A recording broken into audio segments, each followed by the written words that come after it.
So I'll just explain to you kind of what we do here. Okay. Obviously, it's the easiest is to just track the flow of the food. So we go to our partner farms every day during the entire year, and we're picking up locally grown tomatoes and eggplant and zucchini and things like that. And one of the advantages, or one of the things that we do, is we actually go to the farm and bring it here, so that the farmers can focus on being a farmer, not on being a truck driver. That's our job. Okay. We go get the food and we bring it in. And then it comes in, obviously, through our dock, and we want to make sure we're always sending out the highest quality food every single time. So we get it very quickly into the fridge as fast as we can. It's really important when you're transporting food that you keep it as cool as possible for as long as possible. Okay. So we'll bring things in and we'll make sure it gets to a temperature that's like in the 30 to 40 degree range, like basically we just get it as cold as we can, as fast as we can. If it needs to be cold, that helps keep the quality up for a really long time. So it's really trying to keep everything as fresh as possible. Absolutely, yeah, and that's really, really important. So we bring stuff in on a refrigerated truck, we put it into a refrigerator, and then we process it, and then we get it shipped out. And so we'll talk about processing really fast. Okay. So we'll take things out, and oftentimes we get large boxes of carrots, is what I like to say, and we want to put it in a smaller bag. Okay. We want to make sure every carrot that goes into the smallest bag is the best quality. If it's not the best quality, we don't throw it away. We don't have any food waste. Everything either gets donated to a food recovery network or it gets composted. Okay. So we have zero food waste, both in the front of the house and the back of the house. So we got a zero food waste facility. A lot of people do wonder about when it comes to quality control, like what do you guys do, especially if you're trying to focus on this very high quality? Yeah, we want to ship the very best because that's what people expect and that's what they're paying for. But we also want to make sure nothing goes to waste. So we'll do some processing, which we're doing over here. So we're taking bunches or individual leeks, and we're making bunches of leeks. So the teams will do this kind of throughout the day and are looking for, like I said, we're looking for the highest quality. So what we're doing is we're taking and we're making sure that these are the highest quality. We're making sure that they're sized right, so our teams are weighing them to make sure that the customers are getting what they expect. Okay. And sometimes portioning them and banding them together. Okay. And then we're putting it, like I said, back in the cooler. And then we're going to take it out and put it into the bag. We're going to put that bag on a truck, and then we're going to bring it to your front door between midnight and 7 a.m., so it's there when you wake up. So it's kind of magical.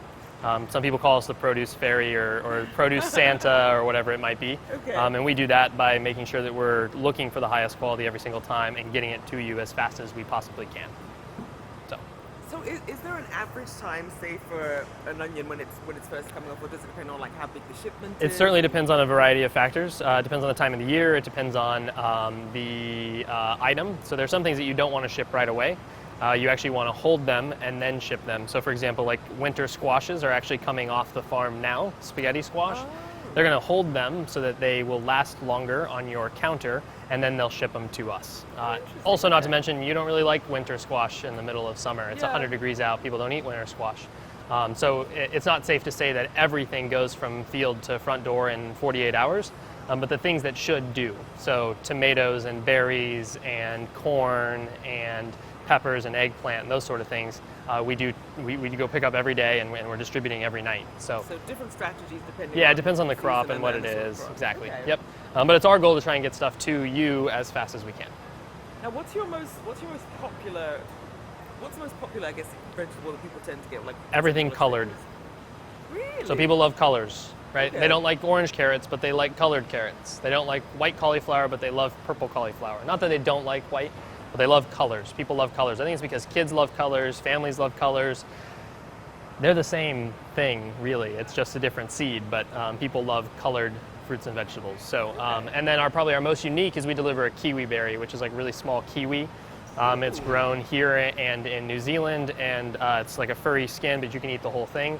So it's like a grape. It's a grape-sized kiwi, and that comes up from like Pennsylvania. It's a hairy grape, yeah. And so you'll get those. We'll get those for about 2 or 3 weeks as we head into the fall from Kiwi Berry Organics up in Pennsylvania. So that's probably the most unique. I have to try that with my toddler. See if that works. Oh yeah, it's great. People love it. But I mean, this time of year we've got gooseberries and we've got currants and we've got all different types of peaches and nectarines and different varieties of corn and heirloom varieties of eggplant and tomatoes and things that you typically wouldn't see at the grocery store, but are fun varieties that are really going to inspire people to cook. And that's the goal, right? We want them to cook and eat well so that they keep coming back and we can do this thing together because it's the only way it's going to work.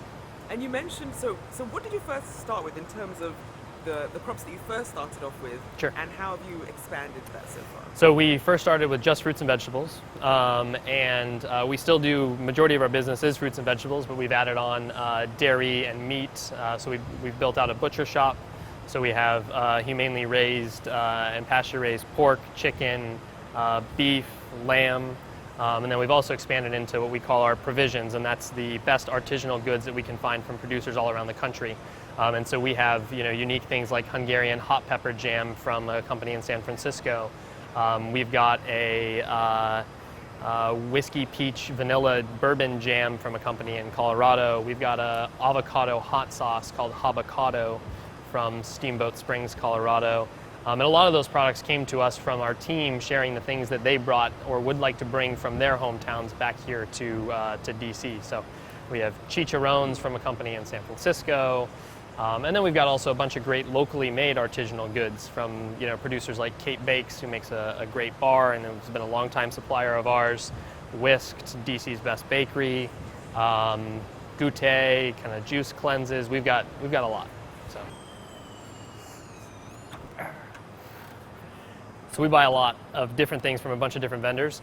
Oftentimes, a number of folks come to us, or we work with somebody like Union Kitchen or Mess Hall or one of these kind of like kitchen incubators where there are home cooks who are taking a product and bringing it to life, and we become an outlet for them.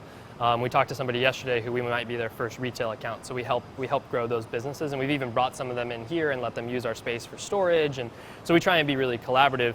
Or we're also going out and we're looking for the very best and trying to find stuff you can't find in this area. So like this kimchi is made by a farm up in Massachusetts called Hosta Hill. They own the farm, the processing plant, and then they bring it to us, and then we distribute that. So it's a vertically integrated product, so they own all the production, and then we distribute it.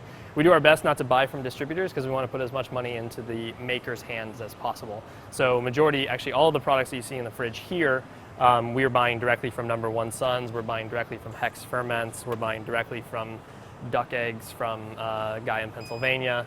So all of this is coming in direct. And you mentioned Union Kitchen, which I've done some work with before. As you mentioned, it's a kitchen incubator for sometimes it's first-time cooks, people starting their businesses. So I love that there's this integration of the communities. Yeah, it's really awesome. I think, and what really helps is we get direct feedback from our customers that they don't always get. Because if you're an entrepreneur, and that's where my background is. I actually I started my entrepreneurial career making granola and selling it to Whole Foods and Target and a number of like large kind of food conglomerates or food distributors. You don't get feedback. You don't know what people like, you don't know what they don't like, and so what we do is we help provide a market for people to test products as well. So we'll get some first taste of things that are new flavors or new varieties or whatever, and that's what most of this is. And so this is our kind of artisanal pantry that's slowly growing, but is growing quite a bit. And we've got great folks like Sfoglini Pasta out of Brooklyn, New York. If you've been to Rose's Luxury, I don't know if they still do, but they were the pasta manufacturer for Rose's Luxury, which is obviously a great DC restaurant. True Made Foods is like ketchup made with vegetables. And we're asking questions of these suppliers of where are you getting your ingredients from, because it's important to our customers that these ingredients are coming from responsible sources as well.